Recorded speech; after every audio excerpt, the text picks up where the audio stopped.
Amen. Emmanuel. Vous pouvez vous asseoir, merci. Comme l'Esprit vous conduit. Avez-vous dit votre prière aujourd'hui? C'est la question. Avez-vous dit votre prière aujourd'hui? Est-ce qu'une personne pourrait me répondre? J'ai dit, Dieu, je viens pour t'adorer aujourd'hui et je prie que tu conduises l'homme de Dieu à me localiser et à répondre à ma prière. Comment avez-vous offert la prière?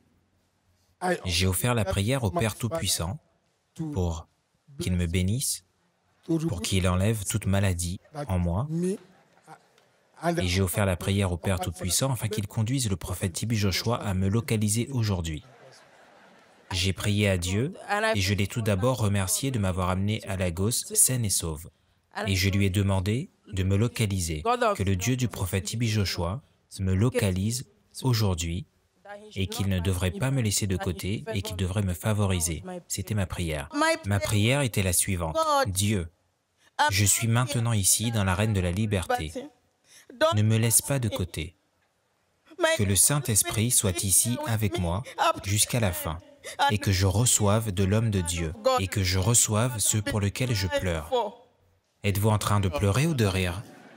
Je ris maintenant car je suis ici. Dans la sincérité du cœur, répondez à cette question. Avez-vous lu votre Bible avant d'offrir cette prière? Non, je n'ai pas lu la Bible. D'accord, donnez le micro à mon frère. Avez-vous lu votre Bible aujourd'hui? Je n'ai pas lu la Bible aujourd'hui. Je n'ai pas lu ma Bible car je me suis réveillé très tôt. Non, ne nous donnez pas la raison. Mais vous ne vous êtes pas réveillé trop tard pour prier.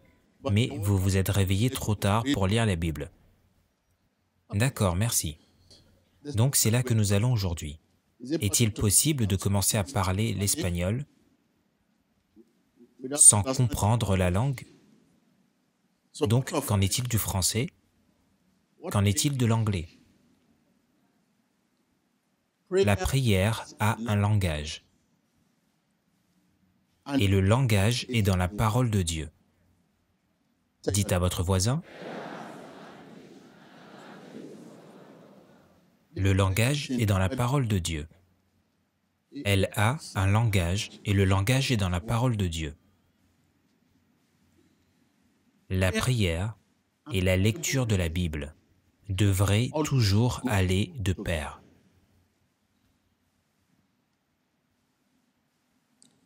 Car le langage est dans la parole de Dieu. Donc, la prière et la lecture de la Bible devraient toujours quoi? Toujours aller de pair. Car le langage est dans la parole de Dieu. La parole est notre contact avec Dieu. La parole de Dieu est notre contact avec Dieu. Il est impossible que vous contactiez Dieu avec votre langage, le langage d'aujourd'hui, sans le langage de la Bible. Vous ne pouvez pas contacter Dieu avec le langage d'aujourd'hui. Ce n'est pas possible. Allô? Je vais bien. Comment allez-vous?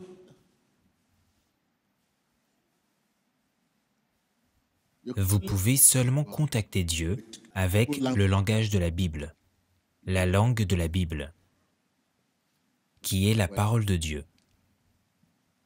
Voyez-vous d'où provient notre erreur? Chaque jour, nous commettons l'erreur.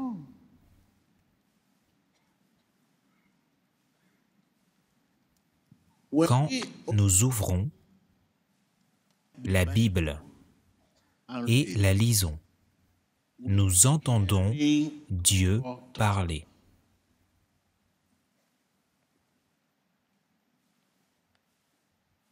Dites à votre voisin quand vous ouvrez la Bible et la lisez, vous entendez Dieu parler. Le problème que nous avons aujourd'hui est simplement dû au fait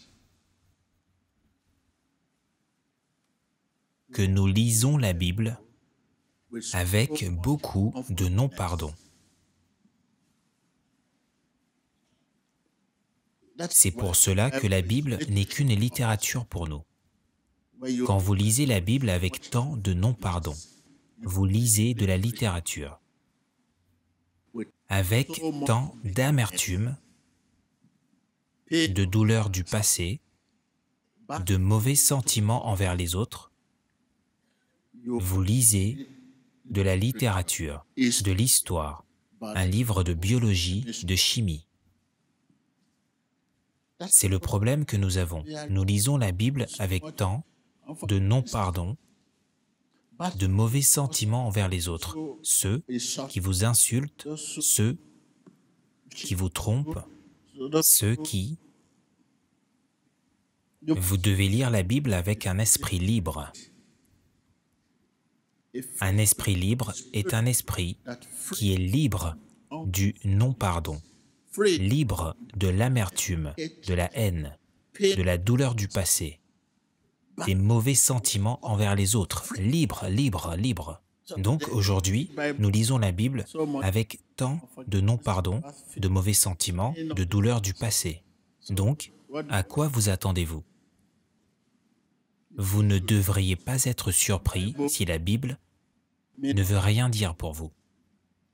L'écriture est importante pour la prière, car c'est ce que Dieu dit lui-même. Qu'est-ce qui est important pour la prière? L'écriture est importante pour la prière, car c'est ce que Dieu dit lui-même. Quand vous ouvrez la Bible et la lisez, vous entendez Dieu parler. Quand vous priez, c'est vous qui parlez. C'est la raison pour laquelle vous devez remplir votre prière de l'écriture.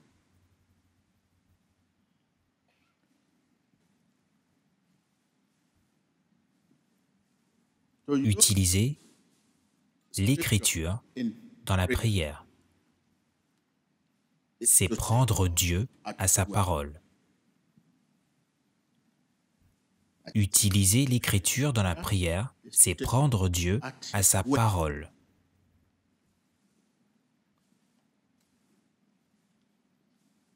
Quand vous remplissez votre prière de l'écriture,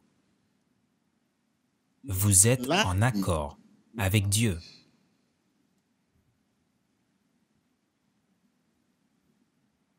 Vous êtes en accord avec Dieu.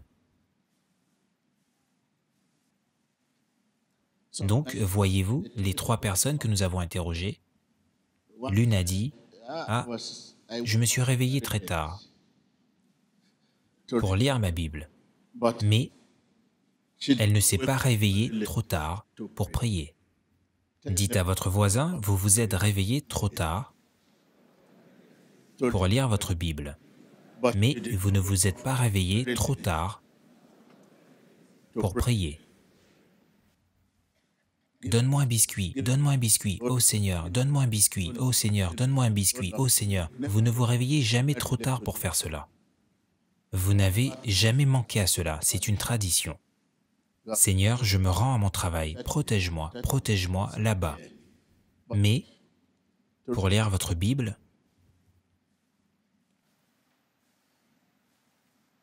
quand vous ouvrez la Bible et la lisez, vous entendez Dieu parler.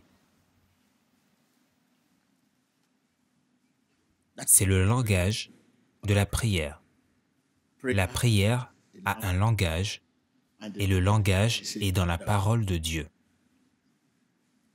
La prière scripturaire libère la puissance de Dieu. Qu'est-ce qui libère la puissance de Dieu? Soyez guéris, et il y a guérison. C'est la prière scripturaire. Soyez délivrés, et il y a la délivrance. C'est la prière scripturaire. Soyez bénis. Et il y a la bénédiction. C'est la prière scripturaire. La prière enrichie de la parole. La prière enrichit de la parole. La parole de Dieu enrichit la prière. Dites à votre voisin, enrichissez votre prière de la parole de Dieu. Enrichissez votre prière de l'Écriture. C'est-à-dire, enrichissez votre prière de l'Écriture. C'est-à-dire, remplissez votre prière de quoi? De l'Écriture. Car la prière scripturaire libère la puissance. C'est-à-dire, amène Jésus sur la scène. Qu'est-ce qui amène Jésus sur la scène? Jésus, dans la personne du Saint-Esprit, et vous voyez Jésus apparaître immédiatement, c'est la prière scripturaire. La prière scripturaire amène Jésus sur la scène.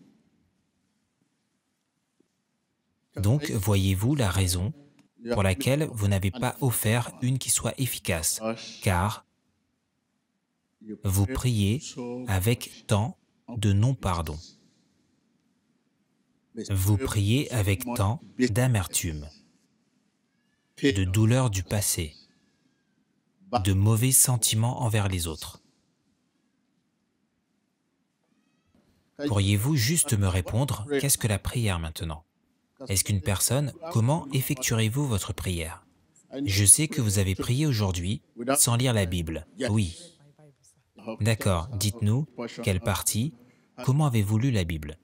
Je l'ai lu selon la conduite du Saint-Esprit, 1 Samuel. Vous avez lu la copie papier. Oui. Qu'est-ce que la copie papier? Voici ma Bible. Vous ne vous êtes pas assise pour lire une copie numérique sur ordinateur. Non, je la lis chapitre par chapitre tous les jours. La copie papier, oui. D'accord, dites-nous ce que vous avez lu. J'ai lu le livre de 1 Samuel. Qu'est-ce qui vous a en fait conduit là? Par la grâce de Dieu, je la lis de... D'accord, dites-nous ce que vous avez lu. Donc nous voulons apprendre de notre mère ici. Dites-nous ce que vous avez lu. J'ai lu l'histoire du roi Saül. Il était désobéissant à Dieu, et c'est pour cela que Dieu lui a enlevé le trône. Oui. Après avoir lu ce passage du roi Saül, quel était le point de votre prière? Comment avez-vous offert la prière? J'ai prié et j'ai demandé à Dieu, j'ai vu ce que la désobéissance peut coûter dans la vie de quelqu'un, et j'ai prié que Dieu me donne la grâce de ne pas lui désobéir. Applaudissez pour Jésus. Avez-vous écouté cela? Après avoir lu la Bible, elle a utilisé le point du passage comme point de prière. Comme point de prière, ce qui est un merveilleux point de prière. Comme Saül avait désobéi au Seigneur, elle a dit, Dieu, donne-moi l'esprit, la puissance, au-dessus de la désobéissance. Oui. Donc, vous avez lu la Bible? Oui, tous les jours par la grâce de Dieu. Pourriez-vous nous parler du dividende, de la récompense? Le dividende a été merveilleux, car si vous avez un défi quelconque, par la grâce de Dieu, si l'Esprit de Dieu vous dirige, je regarde votre passeport ici. Qu'est-ce que votre passeport fait à l'intérieur de votre Bible? Vous cherchez un visa. Oui. Et vous voulez prier à ce sujet? Oui. Vous n'avez pas à prier pour cela. Une fois que Dieu veut que vous y alliez, vous n'avez pas à prier pour que le Seigneur puisse parler à l'ambassade, pour qu'il vous donne un visa et les plonge dans un sommeil. Vous n'avez pas à prier pour cela. Si vous êtes supposé y aller, vous irez. Le défi que nous avons, c'est l'attitude. Oui, c'est vrai. Vous dites, Seigneur, quand j'irai, fais en sorte qu'il ne me pose aucune question. Pourquoi? Pourquoi ne voulez-vous pas qu'il vous pose des questions? Ils ne vous demanderont pas vos coordonnées bancaires, vos informations bancaires, ils diront juste, d'accord, d'accord, venez. Où allez-vous? Nous vous donnons un visa. Et aussi, certains d'entre nous, nous avons des stylos, car nous voulons passer un examen. Donc vous allez passer un examen. Mais si vous ne lisez pas votre livre, comment réussirez-vous? Donc, est-ce que Dieu mettra la réponse, toutes les réponses dans votre tête comme cela sans lire? C'est pour ce que nous avons fait que nous prions. Que le Seigneur nous guide et nous touche par sa grâce, car après que nous ayons terminé ce travail, Dieu doit aussi le noter. Si vous avez lu votre livre et que vous avez terminé de le lire et que vous allez passer l'examen, vous dites juste « Dieu, j'ai lu, s'il te plaît, note mon travail ». Donc, après que vous ayez terminé ce travail, Dieu doit le noter. D'accord? Parfois, lorsque nous avons terminé de lire, lorsque nous avons terminé le travail, Dieu pourrait nous donner une mauvaise note. Donc, notre effort n'est pas une approbation, l'effort de Dieu est l'approbation, je veux dire la grâce de Dieu. D'accord? Voyez-vous maintenant? Donc, vous n'avez pas besoin de prier pour cela, d'accord? Quand vous allez à l'ambassade, soyez juste aux yeux de Dieu. Dites, Seigneur, je suis là. Tu veux que j'y aille? Que ta volonté soit faite. Oui. Merci. Car là où Dieu veut que nous soyons, c'est là où se trouve sa bénédiction. Si Dieu veut que vous voyagiez, sa bénédiction sera là pour vous. Mais si Dieu ne veut pas, et ce n'est pas le dessein de Dieu que vous y alliez, et vous voulez aller là-bas par la force, assurément, je veux dire, nous le regretterons. D'accord, merci, merci madame, merci monsieur. Vous ne pouvez pas lire votre Bible avec autant de non-pardon, d'amertume, d'envie, de jalousie, de douleur du passé, de toutes sortes de douleurs. Quelqu'un m'a appelé et m'a agressé. Regardez l'attitude de cette petite fille, de ce petit garçon. Je l'ai envoyé à l'école, il avait l'habitude d'être mon subalterne. Regardez la façon dont il s'adresse à moi. C'est très irrespectueux. Et vous gardez cette douleur. Et vous voulez lire la Bible? Non. Aussi longtemps que nous gardons une offense quelconque, la Bible ne veut rien dire pour vous. Elle n'aura aucun sens. Donc, ainsi, quand vous voulez lire votre Bible, vous devez vous préparer à vous débarrasser de toute offense, douleur du passé. D'accord? Et recevoir un esprit libre. Comme je l'ai dit, un esprit libre est un esprit qui est libre de l'offense, du non-pardon, de l'amertume, de l'envie, de la jalousie, des mauvais sentiments envers les autres. Libre. Vous vous préparez, vous dites merci, merci Jésus. Ensuite, vous pouvez prendre la Bible pour lire. Utilisez la parole de Dieu, ce que vous lisez dans la Bible, dans la prière, c'est prendre Dieu à sa parole. Remplir votre prière de l'Écriture prouve que vous êtes en accord avec Dieu. C'est-à-dire que votre prière est en accord avec Dieu. Donc, merci.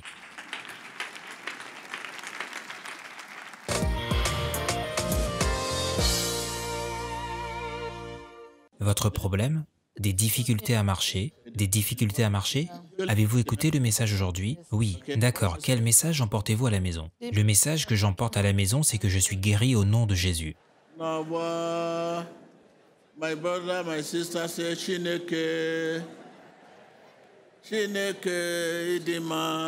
Je lui ai demandé quel message emportez-vous à la maison. Le message que j'emporte à la maison, c'est que je suis guéri.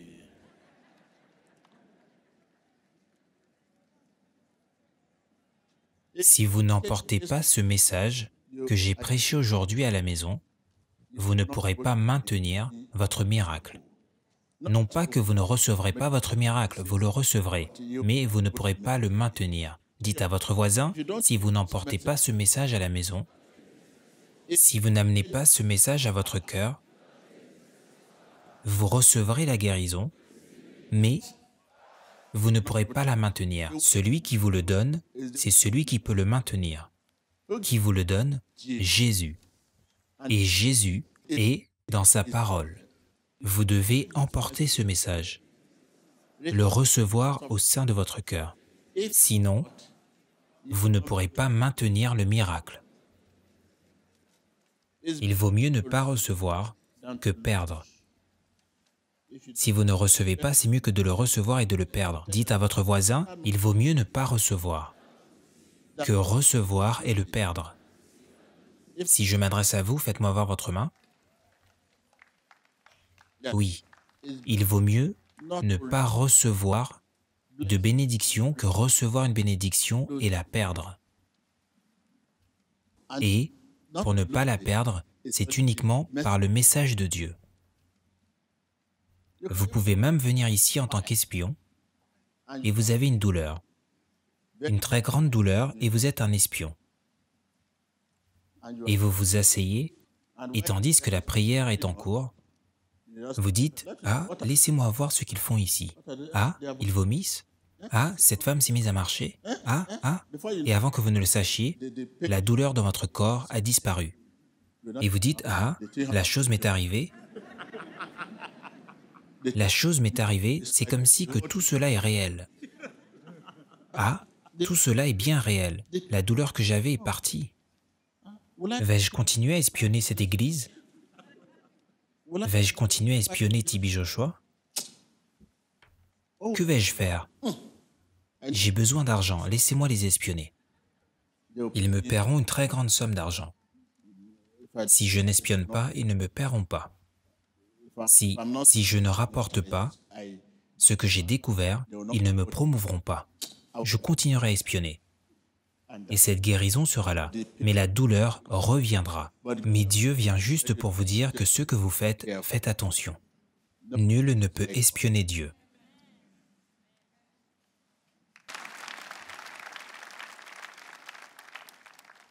Donc, s'il vous plaît, pensez au maintien. Tout ce pourquoi vous êtes ici maintenant, le salut, vous aviez autrefois reçu le salut, mais vous l'avez perdu. Vous l'avez perdu, vous étiez autrefois sauvé, vous étiez bien sauvé. Votre salut dans le passé, s'il vous tirait dessus, la balle n'entrerait pas. Mais maintenant, avec un sabre ordinaire, il coupe votre tête. Jésus, avant que vous ne le réalisiez, votre tête est partie. Vous étiez autrefois bien sauvé, mais vous l'avez perdu. Tout ce pourquoi vous êtes ici, vous l'aviez reçu avant. C'est juste que vous n'avez pas réussi à les maintenir. Vous n'avez pas réussi à les maintenir. Vous mangiez autrefois et buviez avec Jésus. Mais aujourd'hui, la distance est maintenant un problème. Donc, on parle de miracles, on parle de bénédiction, oubliez cela. Parlez du maintien. Ce que je reçois ici, comment vais-je les maintenir? Je suis ici pour toutes ces choses, comment vais-je maintenir tout ce pourquoi je suis ici? Parlez du maintien, dites à votre voisin, parlez du maintien. Car ce pourquoi vous êtes ici est juste sur la table devant vous. Donc, quand nous prions, dites juste, Seigneur, donne-moi la grâce de maintenir, donne-moi la grâce de maintenir. Cela signifie que vous avez cru, que vous avez reçu. Donne-moi la grâce de maintenir. Oui, c'est la prière que vous devriez offrir. Tout ce pourquoi vous êtes ici, c'est une victoire au passé.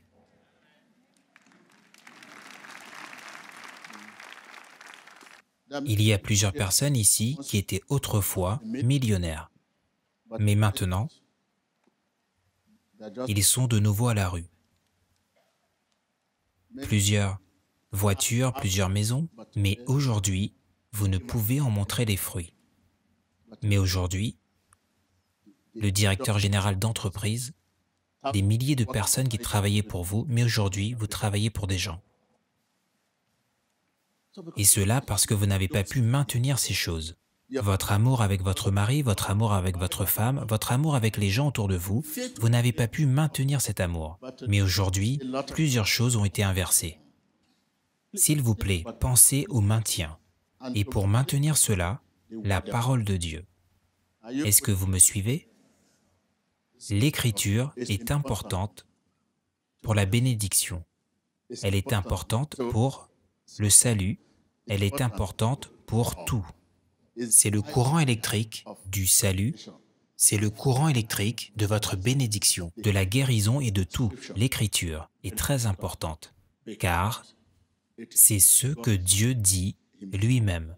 Dites à nouveau à votre voisin, l'écriture est importante pour ma vie. L'écriture est importante pour mon salut. L'écriture est importante pour ma bénédiction. L'écriture est importante pour ma carrière, car c'est le courant électrique. C'est ce que Dieu dit lui-même.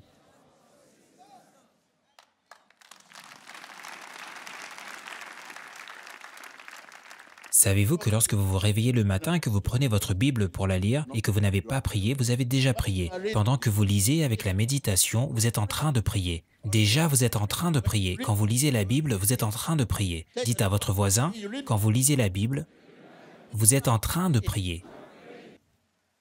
Vous êtes en train de prier. Donc, en lisant la Bible, vous êtes en train de prier. Avec dévotion.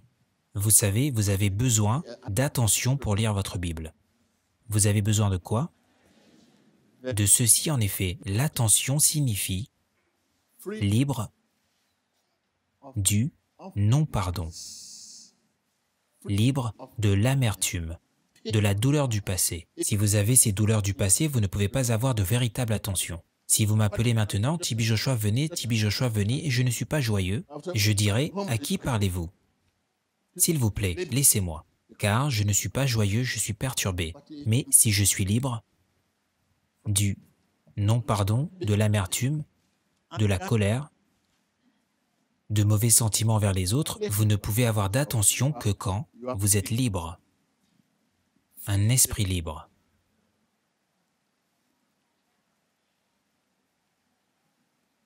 Mais il y a de fausses attentions, dont beaucoup d'entre vous exercez quand vous récitez votre hymne national. On vous dit, tenez-vous comme ça, puis comme ça, puis comme ça, mais si quelque chose vous démange, ah, je me gratte. Car vous qui donnez votre attention à votre nation, vous continuez toujours à faire le mal contre votre nation. Vous faites des détournements, vous tuez, vous volez, vous détruisez.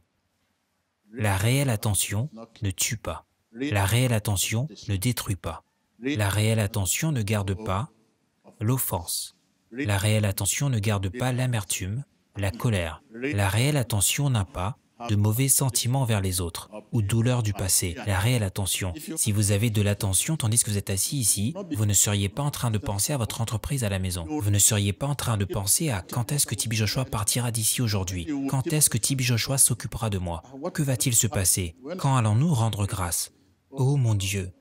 Que va-t-il se passer? Serai-je guéri? La réelle attention ne pense pas comme cela. Votre attention sera sur ce que je dis et comment les obéir. Vous savez, vous avez des pensées divisées, un esprit divisé. Vous êtes ici et vous êtes là-bas. D'accord, venez, merci. Levez-vous.